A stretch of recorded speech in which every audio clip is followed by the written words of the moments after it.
वृश्चिक राशि के लिए कार्ड आया है किंग ऑफ स्वॉर्ड्स का। इस कार्ड की एनर्जी बताती है कि आप बहुत ही पावरफुल हैं, इंटेलिजेंट हैं, डिसिप्लिन में रहते हैं और राइट डिसीजन आप लेने की क्षमता रखते हैं। जुलाई का महीना आपको इमोशंस में नहीं बहना है और आपको लॉजिक और समझदारी से आगे बढ़ना चाहिए। करियर और फाइनेंस की बात करें तो अगर आप नौकरी में हैं तो लीडरशिप लोगों का ध्यान अट्रैक्ट कर सकती है। किसी बड़े प्रोजेक्ट, प्रमोशन या किसी न किसी इम्पोर्टेंट रिस्पॉन्सिबिलिटी को आपको मौका मिल सकता है। आप सरकारी नौकरी की तैयारी कर रहे हैं तो मेहनत का अच्छा परिणाम मिलेगा। बिजनेस में यानी कि आपके बिजनेस में कोई बड़े और समझदारी से बड़े फैसले लेने का टाइम आ गया है तो आपको एडवाइस ये दी जाएगी कि आपको डिसीजन लेने से पहले किसी अनुभवी व्यक्ति की सलाह लेनी चाहिए या किसी गाइड, मेंटोर की सलाह लेके कोई भी डिसीजन लेना चाहिए। और सबसे इम्पोर्टेंट, आपको इस वक्त लीगल डॉक्यूमेंट्स और लीगल चीजों का ज्यादा ध्यान रखना चाहिए। फाइनेंस में यही गाइडेंस दी जाएगी कि अगर आप इन्वेस्टमेंट को लेकर सोच रहे हैं तो इसके लिए आप बहुत सोच समझ कर डिसीजन लें और बिना किसी जांच पड़ताल के किसी पे भरोसा न करें। और लव और रिलेशनशिप में अगर हम बात करें तो रिश्तों में स्पष्ट बातचीत बहुत जरूरी है, यानी कि क्लैरिटी होना, क्लियर कम्युनिकेशन होना जरूरी है। अपनी भावनाओं को सप्रेस करने के बजाय उससे अच्छे से रेस्पेक्टफुली बात करें। रिलेशनशिप आपके मजबूत होंगे अगर आप सच्चाई के साथ उनसे रहेंगे।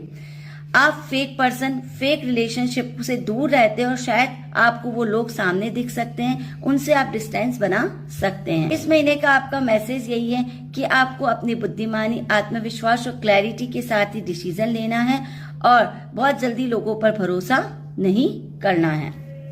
अब दोस्तों हम बात करेंगे 9वीं राशि यानी कि धनु राशि के लिए क्या कार्ड आया है। धनु राशि के लिए कार्ड आया है 5 ऑफ वैंड्स का।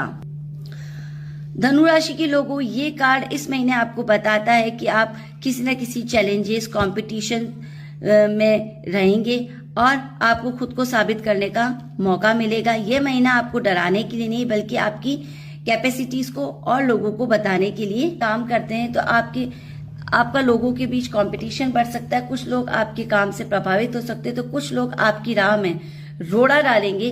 तो आपको शांत रहकर मेहनत करनी चाहिए और लास्ट में एंड में जीत आपकी होगी, यानी कि सक्सेस आपको ही मिलेगी। बिजनेस में आपका कंपटीशन बढ़ सकता है, आपके पास न्यू आइडियाज, बेहतर प्लानिंग होगी और पेशेंस से आप आगे की तरफ बढ़ेंगे। आप किसी से भी बिना मतलब के आर्ग्यूमेंट्स में ना फंसे। फाइनेंशियल गाइडेंस में हम यही कहेंगे कि इस महीने आपको अपने खर्चों पे कंट्रोल करना चाहिए। जल्दबाजी में कोई भी इन्वेस्टमेंट नहीं करना चाहिए, पहले अच्छी तरह से सोचें और उसके बाद डिसीजन लें। लव एंड रिलेशनशिप में हम यही कहेंगे कि छोटी छोटी बातों पर आपको बहस और गलतफहमियां बढ़ सकती हैं, मिसअंडरस्टैंडिंग हो सकती है। अगर आप अपनी बात को शांति से रखेंगे तो सामने वाला भी सुनेगा। आपको अपने रिश्ते को बचाने के लिए अहंकार से बचना चाहिए, तभी आपका रिलेशनशिप स्ट्रांग होगा। इस महीने आपको बस यही मैसेज दिया जाता है कि आपको चुनौतियों से नहीं घबराना है, आपकी सफलता निश्चित है। आपको शांति से और धैर्य से अपनी मेहनत को करते रहे, अंत में जीत आपको ही मिलेगी। महीना और कार्ड आया है टेम्परेंस का। मकर राशि, आप लोगों के लिए कार्ड आया है टेम्परेंस का और ये कार्ड है बैलेंस का, पेशेंस का।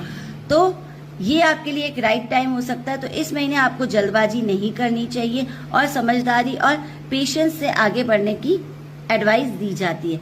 करियर के क्षेत्र में, करियर में धीरे धीरे ही सही लेकिन आपको प्रोग्रेस मिलेगा। आप किसी प्रोजेक्ट, प्रमोशन या नौकरी का इंतजार कर रहे हैं तो आप पेशेंस रखिए। सही समय पर आने पर आपको आपके प्रयासों का रिजल्ट मिल जाएगा।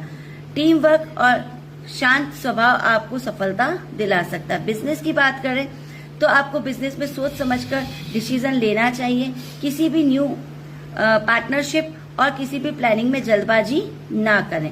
आपको भविष्य में अगर अच्छे परिणाम लाने हैं तो सोच समझकर बहुत शांति से, पेशेंस से आपको डिसीजन लेना चाहिए।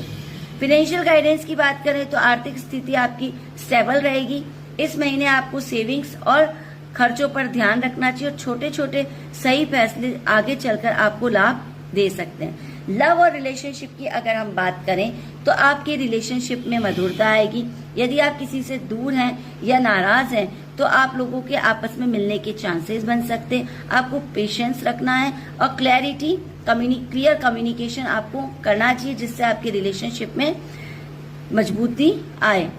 और गाइडेंस आपको यही दी जाएगी कि इस महीने आपको बहुत ही पेशेंस रखना है, बैलेंस रखना है जीवन में और विश्वास के साथ आगे बढ़ना है, जिससे आपको न्यू अपॉर्चुनिटी मिलेगी। अब दोस्तों हम बात करेंगे 12वीं राशि यानी मीन राशि पाइसेस के लिए। देखती है क्या कार्ड आता है। पाइसेस मीन राशि के लिए कार्ड आया है एस ऑफ स्वॉर्ड्स का, और ये कार्ड बताता है कि इस महीने आपकी कोई न्यू बिगनिंग हो सकती है, क्लैरिटी, ट्रुथ और बिग सक्सेस आपको मिल सकती है। जुलाई का महीना आपके लिए बहुत ही कोई बड़ा डिसीजन लेने का महीना भी हो सकता है, जिससे आपकी जिंदगी सही डायरेक्शन में चले। करियर में यदि आप नौकरी में अपॉर्चुनिटी, इंटरव्यू, प्रमोशन या किसी इंपॉर्टेंट प्रोजेक्ट की बिगनिंग हो सकती है। आपकी सोच और कम्युनिकेशन करने की जो क्षमता है वो दूसरों में आपको अलग पहचान देगी। और जो लोग कॉम्पिटिटिव एग्जाम दे रहे हैं उनके लिए भी ये बहुत ही पॉजिटिव संकेत है। बिजनेस की अगर हम बात करें तो आपको न्यू प्लानिंग, न्यू कॉन्ट्रैक्ट या कोई भी इम्पोर्टेंट डिसीजन लेना फायदेमंद हो सकता है, और पर आपको किसी भी इम्पोर्टेंट डॉक्यूमेंट पढ़कर ही साइन करना है, यही एडवाइस दी जाती है। फाइनेंस में अगर हम कहें तो आपके पास क्लियर प्लानिंग है, आप राइट डिसीजन लेंगे और डिसिप्लिन से आपको फ्यूचर में बहुत अच्छा लाभ मिलेगा। जल्दबाजी में कोई फैसला ना करें, जल्दबाजी में फैसला करने से बचें। लव और रिलेशनशिप की अगर हम बात करें तो रिश्तों में और ज्यादा क्लैरिटी आएगी और ट्रुथ आपको सामने आएगा और क्लियर कम्युनिकेशन करने का टाइम आ चुका है। अगर कोई मिसअंडरस्टैंडिंग, कंफ्यूजन है तो आप उसे दूर करने का आपको मौका मिलेगा। आपको रिश्तों में ईमानदारी रखनी, ऑनेस्टी से आप अपने रिलेशनशिप को बनाएं, उससे आपकी रिलेशनशिप में पावर आएगी। और इस महीने का गाइडेंस यही है कि आपको अपनी क्लियर थिंकिंग, ट्रुथ और आत्मविश्वास के साथ आगे बढ़ना है। आपको इस न्यू अपॉर्चुनिटी का पूरा लाभ मिलेगा। थैंक यू फ्रेंड्स, और इसी तरह के मेरे टैरो के और वीडियोस को देखने के लिए मेरे चैनल को लाइक, कमेंट और सब्सक्राइब जरूर करें। Thank you, stay blessed, Radhe Radhe.